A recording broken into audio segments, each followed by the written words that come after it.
Look in OPS404 Module 4, we're going to talk about cultural factors, values in this week. One of the first questions up there is explain how cultural factors, including values, influence leadership practices. Uh, that's a pretty broad statement there. There's a lot of cultures within a culture. I mean, looking at the United States as a whole, we have many subcultures by state, by origin, by location, by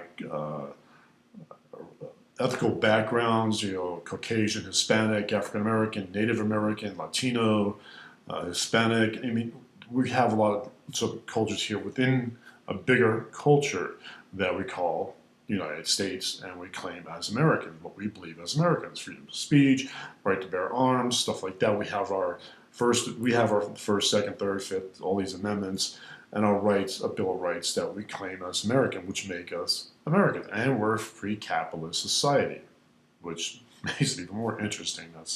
And that's why we're here.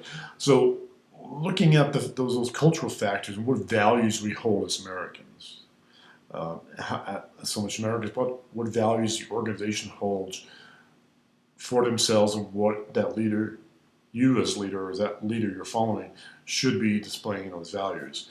How do they influence the leadership practice?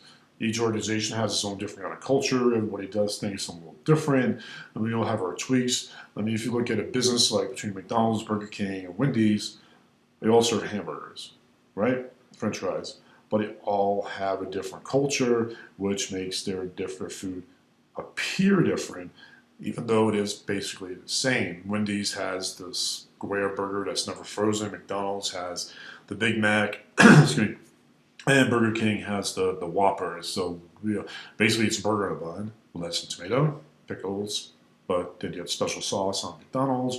You have the unfrozen meat at Wendy's. You have Burger King, I guess they have lettuce, tomato, and ketchup and mayonnaise, whatever it is. Whatever. It's been a while.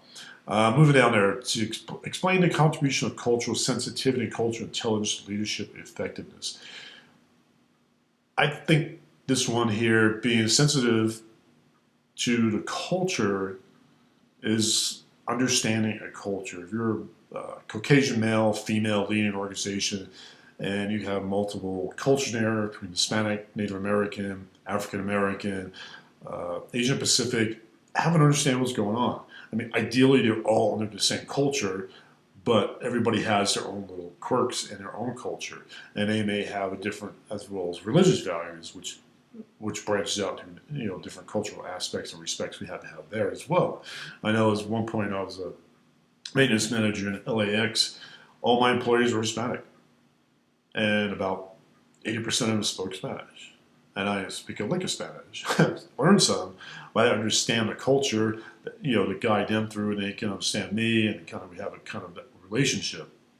So there's some work involved there, but it's not sitting back, I'm just a Caucasian guy, these guys are Hispanic, I'm not going to go get involved. I don't understand what they're saying. Maybe they're talking about me. I don't like to appear ignorant, because I've been around the world enough, and a lot of different cultures and countries, that I've got a cultural appreciation for a lot of different countries all over the world, where I don't want to be ignorant. I want to, what are they talking about? What are we talking about? What do you eat? What do you drink?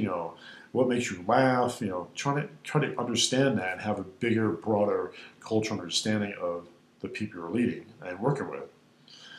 So, so it kind of leads into cultural intelligence as well. Doesn't mean I'm a pro at people from Mexico or Spain or South America. It means I have a good understanding. I can walk in a room and I feel uncomfortable. I can say, try, speak a couple words, try the food, and stuff like that. So I think that leads back, as a leader, people see that. And one last point on that is, when I was traveling around the world, like Japan specifically, I knew a few words in Japanese, I knew how to read some signs, and people appreciate you try to understand a culture, at least try to speak it. They don't expect you to be fluent in it, but see you having some respect for the culture, and it made things a lot easier getting around and ordering stuff. People help you out. I remember in France, Italy, I was like, what's this on the menu? I don't understand it. That's escargot, or there's calf brains and some stuff. So I was like, okay.